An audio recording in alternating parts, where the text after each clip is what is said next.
अगर हमें ये कहा जाए कि आप शिनाख्त करें कि जो हमारे पास गिवन आर्क है उसमें जो इंस्क्राइब्ड एंगल बन रहा है वो किस टाइप का है, यानी क्या वो एक्यूट है, क्या वो ऑब्ट्यूज है, या फिर वो राइट एंगल है। जैसे चले मैं बात करता हूँ कि जिस वक्त हम एक सर्कल की बात करते हैं उस सर्कल का एक स्मॉल सा पीस ले लेते हैं। जैसे मैं यहाँ पे एक पॉइंट लेता हूँ जी B1 और यहाँ पे एक पॉइंट ले लेता हूँ B2। अब मैं देख रहा हूँ कि ये सेमी सर्कल से यानी हाफ सर्कल या निस्फ सर्कल से क्या है जी, कम है। तो अब ये जो मेरे पास आर्क आई है B1 से लेकर B2 तक, ठीक है, ये एक माइनर आर्क है। और अब मैं ऐसे करता हूँ कि अगर इस माइनर आर्क के दरमियान में आने वाले जितने भी पॉइंट्स हैं, बेशुमार पॉइंट्स हैं, अगर आप देखें तो बहुत क्लोज ये पॉइंट्स जो है ना आपस में जुड़े हुए हैं, बहुत क्लोज हैं। तो हम इनमें से कोई एक पॉइंट सेलेक्ट करते हैं। जैसे कोई एक पॉइंट है हमारे पास C1। अब मैं क्या करता हूँ जी के मैं बी पॉइंट को यानी B1 पॉइंट को C1 पॉइंट से ज्वाइन करता हूँ इस तरह से, यानी लाइन सेगमेंट ड्रॉ करता हूँ। और फिर C1 को इस आर्क के दूसरे जो है पॉइंट से, एंड पॉइंट से यानी एंड पॉइंट से ज्वाइन कर लिया। तो अब ये जो एक यानी हमारे पास इन दो आर्म्स के दरमियान जो रोटेशन आ रही है, ये एक एंगल बन रहा है, इसे कहेंगे जी ये इंस्क्राइब्ड एंगल है। और इंस्क्राइब्ड एंगल, अब ये किस टाइप का इंस्क्राइब्ड एंगल है, यानी हमने देखा कि हमारी आर्क जो थी वो एक माइनर आर्क थी, ठीक है।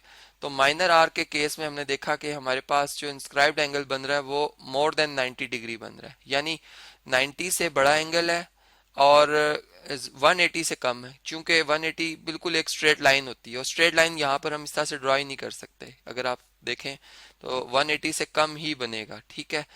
ख्वाह कितना ही बड़ा हम सर्कल करते जाएं या बहुत क्लोज पॉइंट्स को लें, तब भी एक बिल्कुल स्ट्रेट लाइन नहीं बन सकती। तो हम ये कहेंगे कि ये एंगल जो है हमारे पास कौन सा जी, ऑब्ट्यूज एंगल है। जो कि फिर हमने देखा कि माइनर आर्क के केस में ऑब्ट्यूज एंगल बनता है। इसी तरह अब हम बात करते हैं कि अगर हमारे पास यही जो इंस्क्राइब्ड एंगल बना है, अगर फर्ज करें एक मेजर आर्क होती तो फिर ये किस तरह का होता है। जैसे फर्ज करें अगर ये B1 पॉइंट है, यहाँ पर हमारे पास कोई मैं ये कह देता हूँ कि ये मेरे पास कोई C3 पॉइंट है, ठीक। और यहाँ पर मेरे पास कोई D1 पॉइंट। अब ये जो मेरे पास एक आर्क बन रही है B1 D1 C3, ठीक है, यानी ये मेजर आर्क है। मेजर आर्क के लिए हमें 3 पॉइंट्स चाहिए होते हैं, ये हम जानते हैं। तो ये एक हमारे पास मेजर आर्क है। और अब मेजर आर्क के भी इसी तरह से अगर मैं एंडिंग पॉइंट्स को इसके दरमियान वाले किसी एक पॉइंट से ज्वाइन कर लेता हूँ, यहाँ पर एक पॉइंट ले लेता हूँ, या D1 ही हम रख लेते हैं चले। अगर मैं B1 को D1 से ज्वाइन कर लेता हूँ इस तरह से, और फिर D1 को मैं C3 से यानी एंडिंग पॉइंट से, तो ये जो एंगल बनेगा ये इंस्क्राइब्ड एंगल बनेगा जी मेजर आर्क का। जो कि हम देख रहे हैं कि ये वाला जो एंगल है, चले से अगर मैं बीटा कह रहा हूँ तो ये 90 से कम है, ये 90 से कम है, लेकिन जीरो से क्या होगा जी, ज्यादा होगा। क्यों ज्यादा होगा, क्योंकि यहाँ पर 0 डिग्री एंगल का मतलब है कि कोई रोटेशन नहीं, तो रोटेशन तो होगी जरूर, जाहिर बात है जब हम दो पॉइंट्स मुख्तलिफ ले रहे हैं तो रोटेशन तो होगी। तो यहाँ पर फिर ये एंगल जो होगा ये हमेशा क्या कौन सा एंगल बनेगा जी, एक्यूट एंगल बनेगा, ठीक। तो इस तरह से अब हमें इसकी पहचान होगी कि इंस्क्राइब्ड एंगल क्या होता है और फिर उसमें जो किसी भी मेजर आर्क में जो इंस्क्राइब्ड एंगल बनेंगे वो कैसे बन सकते हैं। यानी यही इंस्क्राइब्ड एंगल में यहाँ पे पॉइंट ले सकता था और तब भी अगर मैं इसकी मेजरमेंट करता तो एग्जैक्ट इस मेजरमेंट के बराबर ही होती, यानी जितने भी इंस्क्राइब्ड एंगल एक आर्क में मैं बना सकता हूँ सारों की मेजरमेंट एक जैसी होती, चाहे वो सेमी सर्कल हो, चाहे वो माइनर आर्क हो या मेजर आर्क हो, ठीक। जैसे अब देखें यहाँ पर हमसे पूछा जा रहा है कि इस आर्क में अगर ये एंगल 80 डिग्री का बन रहा है तो वाई एंगल कितना होगा। अब बेसिकली ये इंस्क्राइब्ड एंगल है, तो हम यूं कहेंगे कि एक ही आर्क में, क्योंकि कोई दूसरी मुख्तलिफ आर्क नहीं, उसी आर्क में हम एक और पॉइंट पे इंस्क्राइब्ड एंगल ले रहे हैं, तो इसकी मेजरमेंट भी एग्जैक्ट उतनी ही होगी जितनी कि हमारे पास यहाँ पे थी। और ये अब चूंकि 80 जो है वो हम कहते हैं कि ये 90 से कम है, तो हम ये कहेंगे कि ये कौन सा एंगल है जी, एक्यूट एंगल है। यानी हमसे ये भी कहा गया था कि आप टाइप बताएं कि कौन से टाइप का ये एंगल है, तो हमने देखा कि ये एक्यूट एंगल है। इसी तरह अब ये अगर हम आर्क देखें तो ये एक माइनर आर्क है, जैसे ये एक हमारे पास मेजर आर्क थी तो वो हमारे पास क्या जी, माइनर आर्क है। तो माइनर आर्क में अब ये बात हम जानते हैं कि हमारा जो एंगल बनेगा वो मोर देन 90 डिग्री, यानी हमारे पास ऑब्ट्यूज एंगल बनेगा, ठीक है।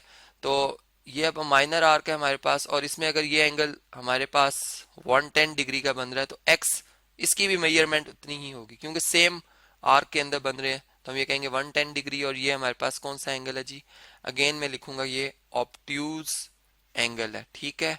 और इसकी डेफिनेशन अभी मैंने आपसे शेयर की थी, आपको समझाई थी। इसी तरह अगर हम यानी आर्क की बात करते तो हम ये देख रहे हैं, पहले हम चेक करेंगे क्या ये हमारे पास सेमी सर्कल है। जैसे अगर मुझे अंदाजा हो रहा है कि यहाँ पर कहीं पे इसका सेंटर होगा, यानी अगर मैं इस सर्कल को जिसकी ये आर्क है इसको कंप्लीट करना चाहूँ तो मैं इधर इस पॉइंट को सेंटर रखते हुए और जी पॉइंट के ऊपर यानी पेंसिल को रख के इतना रेडियस रख के जब मैं ड्रॉ करूंगा तो एक सर्कल पूरा कंप्लीट हो जाता है। और अगर मैं एक्स और जी पॉइंट को आपस में ज्वाइन करता हूँ तो मैं ये देख रहा हूँ कि ये जो सेंटर है ये बेसिकली इसी कॉर्ड का हिस्सा है, यानी ये डायमीटर है। इसका मतलब कि अगर डायमीटर ड्रॉ हो सके, इन दो एंडिंग आर्क के एंडिंग पॉइंट को मिलाने से डायमीटर ड्रॉ हो सके, तो हम ये कह सकते हैं कि ये हमारे पास कौन सी आर्क है जी, सेमी सर्कुलर आर्क है। देखिए यहाँ पर अगर हम इनको ड्रॉ करते हैं तो ये हाफ नहीं नजर आता, ये नजर आता है कि ये हाफ से कम है, और इसको अगर देखें तो ये हाफ से ज्यादा नजर आता है। इसलिए मैंने इसे मेजर और इसे माइनर कहा था। अब ये सेमी सर्कल है, और इसी हिसाब से अगर इसमें हमारे पास जो है वो हमने देखा कि एक एंगल 90 का बन रहा है, तो दूसरा एंगल जो होगा ये भी एग्जैक्ट 90 ही का बनेगा। और ये कौन से एंगल होते हैं जी, इन्हें हम कहते हैं राइट एंगल। ठीक है, इन 90 के एंगल का एक और नाम भी होता है जिसे कहा जाता है जी राइट एंगल। तो इस तरह से हमने समझा कि जब हमें डिफरेंट आर्क्स गिवन हो तो उनके जो इंस्क्राइब्ड एंगल बन रहे होंगे वो किस टाइप के बनते हैं और कैसे हम उनकी मेजरमेंट कर सकते हैं।